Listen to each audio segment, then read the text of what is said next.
कैलाश विजयवर्गीय की फंस गई सीट, 1 महीने में बदल गई हवा। संजय शुक्ला बेटे के नाम पर मांग रहे हैं वोट। कैलाश विजयवर्गीय ने शुक्ला को कह दिया था बच्चा अब फंस गए।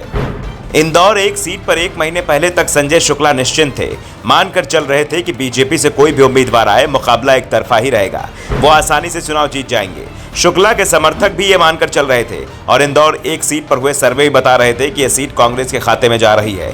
लेकिन ये सब तब तक था जब तक कि बीजेपी ने उम्मीदवारों की दूसरी सूची जारी नहीं की थी। जैसे ही बीजेपी ने दूसरी सूची जारी की, कांग्रेस ही नहीं बीजेपी के नेता भी चौंक गए। पार्टी ने अपने 8 दिग्गज नेताओं को चुनाव में उतार दिया था, जिसमें इंदौर एक सीट पर संजय शुक्ला, जिनका तब तक कांग्रेस से टिकट भी क्लियर नहीं हुआ था, उनके सामने कैलाश विजयवर्गीय मैदान में आ गए। कैलाश के मैदान में आते ही मुकाबला पूरी तरह से पलट गया। जिस सीट को लेकर कांग्रेस पूरी तरह से आश्वस्त चल रही थी, वो सीट एकदम से फंस गई। विजयवर्गीय के आते ही शुक्ला समर्थक भी हैरान थे। विजयवर्गीय 10 साल बाद चुनाव लड़ रहे हैं और अब संजय शुक्ला ने विजयवर्गीय खिलाफ इमोशनल कार्ड खेला है। शुक्ला बड़ा नेता वर्सेस बेटा का इमोशनल कार्ड खेल रहे हैं, क्योंकि उन्हें मालूम है सामना चुनाव लड़ने लड़ाने में माहिर विजयवर्गीय से है, जो खुद के नाम और काम के साथ भविष्य में बड़ी जिम्मेदारी की बात भी कर रहे हैं। 25 सितंबर से पहले इंदौर एक सीट पर संजय शुक्ला मुद्दा थे। सवाल उठ रहे थे कि बीजेपी किसे उम्मीदवार बनाएगी, लेकिन 25 सितंबर के बाद अब मुद्दा विजयवर्गीय बन गए हैं। सारे समीकरण पलट गए, हवा ही बदल गई। अब सिर्फ मुद्दा एक ही है, कैलाश विजयवर्गीय। पूरा चुनाव उन्हीं के इर्द गिर्द घूम रहा है।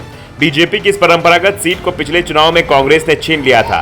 पूर्व विधायक सुदर्शन गुप्ता को शुक्ला परिवार के खिलाफ एक बयान भारी पड़ गया। यहाँ 22 से 25% ब्राह्मण वोटर निर्णायक भूमिका में हैं, 19% मुस्लिम भी हैं। बड़ा इलाका व्यापारियों से जुड़ा होने से कांग्रेस ने मुद्दा बना लिया है, विजयवर्गीय आए तो गुंडागर्दी होगी, चंदाखोरी होने लग जाएगी।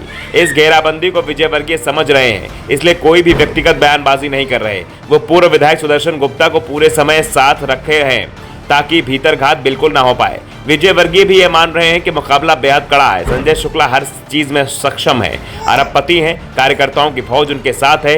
दोनों नेताओं के चुनाव लड़ने का तरीका भी अलग अलग है। एक और संजय शुक्ला सुबह से उठने के बाद जनसंपर्क में निकल पड़ते हैं, लोगों के हाथ जोड़ रहे हैं, बुजुर्ग मिलता है तो पैर भी पकड़ रहे हैं, खुद को इंदौर का बेटा बता रहे हैं। तो दूसरी ओर विजयवर्गीय का चुनाव प्रचार बड़े नेता के स्टाइल वाला ही चल रहा है। जैसा कि विजयवर्गीय ने टिकट मिलने के समय कहा था कि भाषण दूंगा, हाथ हिलाऊंगा और निकल जाऊंगा, लगभग उसी स्टाइल में उनका प्रचार चल रहा है।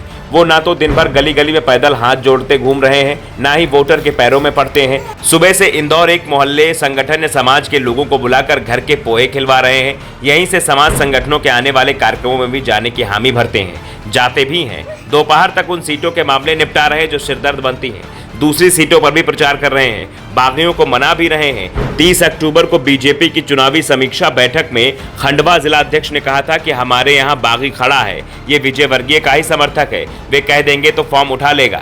विजयवर्गीय अगले दिन खंडवा पहुंच गए और फॉर्म वापस करा दिया। फिलहाल तो कैलाश विजयवर्गीय चुनाव में बड़ा मुद्दा बन चुके हैं और ये तय माना जा रहा है कि इस बार मुकाबला बेहद कांटे का और दिलचस्प हो चुका है। पहले हवा कांग्रेस उम्मीदवार की थी, जो अब बदल चुकी है। ब्यूरो रिपोर्ट, दनोदर्पण न्यूज।